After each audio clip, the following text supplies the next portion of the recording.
आज हम कर्म सिद्धांतों की बात करेंगे। कई बार लोग कहते हैं भाग्य क्या है? अगर पहले ही से सब कुछ डिसाइडेड है तो फिर काम क्या है?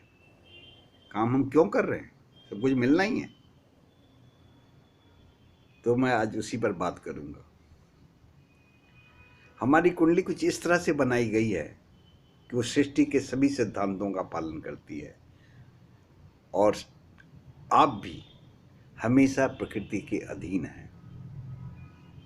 एक व्यक्ति की शारीरिक और मानसिक क्षमता आती कहाँ से है?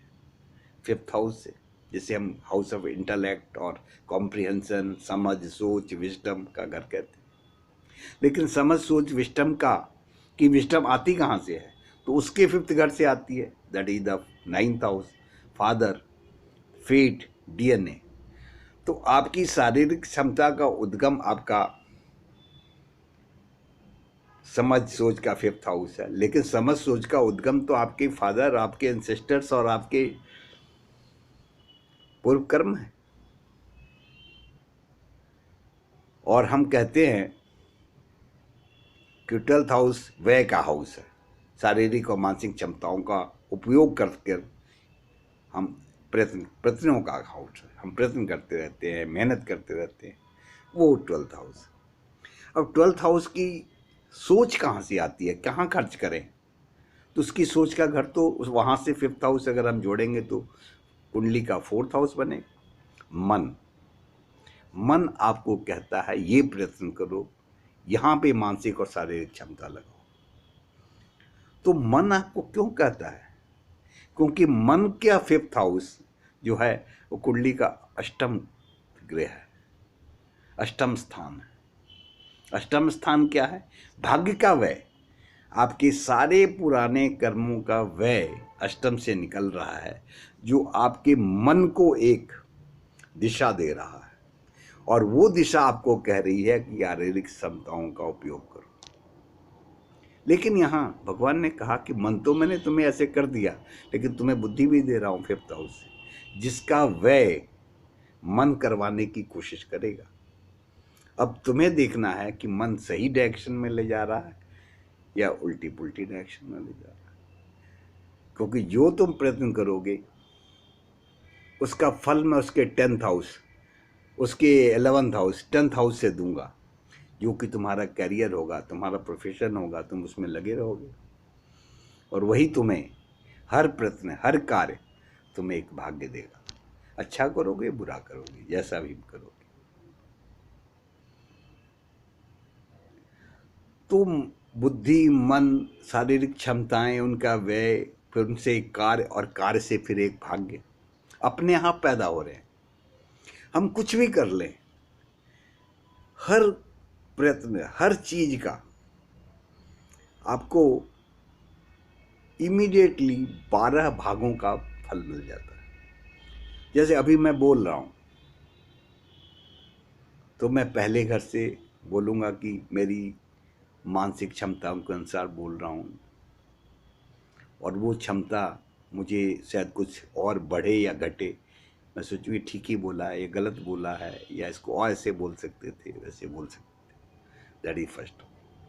जब बोल रहा हूँ तो मुंह का प्रयोग हो रहा है, दैट इज सेकंड हाउस। भाव भंगिमाओं का प्रयोग हो रहा है, वो भी है। वाणी दबंग हो सकती है, इफेक्टिव हो सकती है, स्लो हो सकती है, वो सब फर्क है।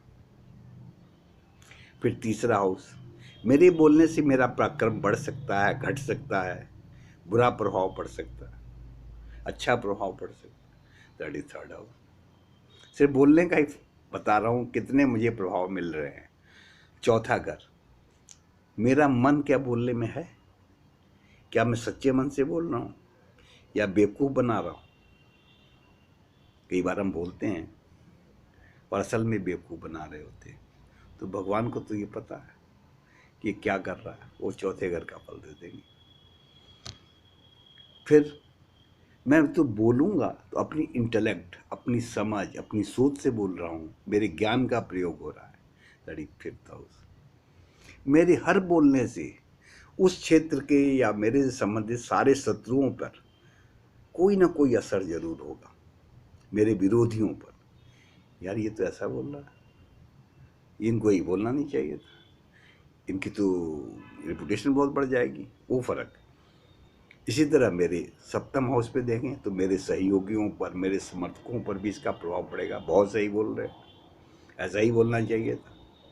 ये सेवंथ हाउस हो गया, मैं बोल ही क्यों ना हूं, that is the eighth house, क्योंकि मेरे कर्मों के हिसाब से मुझे ये बोलना था, मुझे ये अवसर मिलना था। मैंने अच्छा बोला, बुरा बोला, सार्थक बोला, निरर्थक बोला, बोला तो सही, that is the tenth house. ये मेरा कर्म हो रहा है इस वक्त। क्या इस कर्म से मुझे कुछ आय भी मिलेगी, मुझे कुछ फायदा भी होगा, दैट इज 11th हाउस। लेकिन जब मैं बोल रहा हूं तो मेरी शारीरिक क्षमताओं, मेरी मानसिक क्षमताओं, कुछ तो व्यय हो रहा होगा, कुछ शारीरिक थकान आ ही रही होगी, दैट इज 12th हाउस। और इन सब से एक भाग्य बन जाता है, दैट इज 9th हाउस। तो देखिए इतनी छोटी सी बात है, लेकिन फल 12 के 12 मिल रहे हैं। कभी भी कोई भी फल खाली नहीं जा सकता। आप किसी भी कुंडली को ले लें, प्लैनेट तो 9 होते हैं पर घर 12 होते हैं, बाकी घर तो खाली होते हैं, कई बार तो 5-5 6-6 घर खाली होते हैं। लेकिन नक्षत्र कभी हर 12 घरों का होता है। कोई भी घर बिना नक्षत्र के नहीं रह सकता, क्योंकि उसको हमेशा कार्यान्वित रहना है, अपने संबंध में हुए कार्य को संजोने के लिए। कुंडली की एक खासियत है, कभी भी कोई भी घर बिना नक्षत्र के नहीं होगा, लेकिन बिना उपस्वामी के होगा, क्योंकि कम कार्य का फल अभी मिलेगा या नहीं ये कहा नहीं जा सकता। हो सकता है इस जन्म में भी ना मिले, क्योंकि कार्यों को आपने 12 भाग में मिलाकर अलग अलग रूपरेखा तो तैयार कर ली। अब मैं गुरु की खूब सेवा करता हूँ, उसकी माता की भी सेवा करता हूँ, उनके घर में थैले में सब्जी भी लेके जाता हूँ, उनकी जोत पड़ी तब उनको 100-50 रुपए भी दे देता हूँ, उनके कई मैं काम करता हूँ। लेकिन इन सब का फल कब मिलेगा?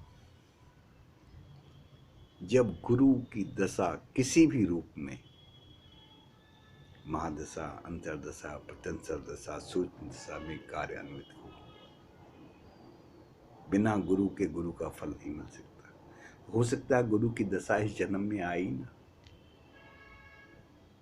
भाई 120 सालों में 120 साल जी कौन रहा है, तो अगले जन्म में मिलेगी।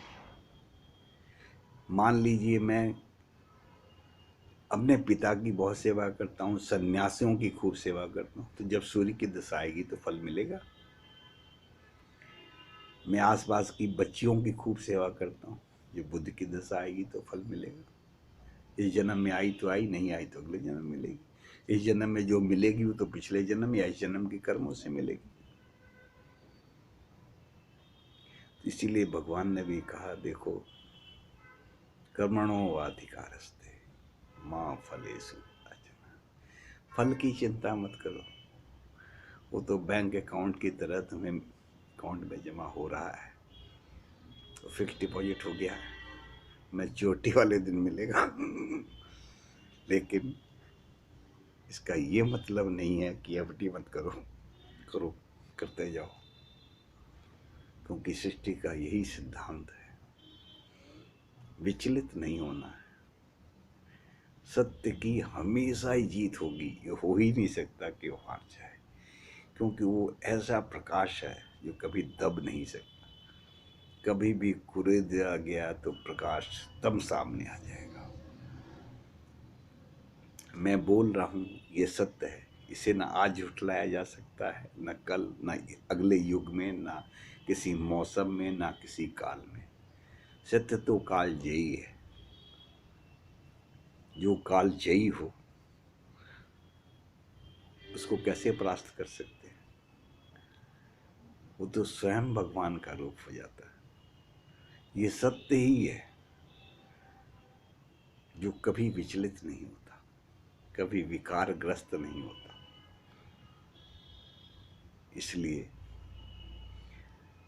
हो सकता है मैं पूरी तरह से ना समझा पाया हूँ, लेकिन मन, बुद्धि, शारीरिक क्षमताओं और भाग्य का थोड़ा बहुत सामंजस्य हो सकता है मैं बता पाया हूँ। थैंक यू, धन्यवाद।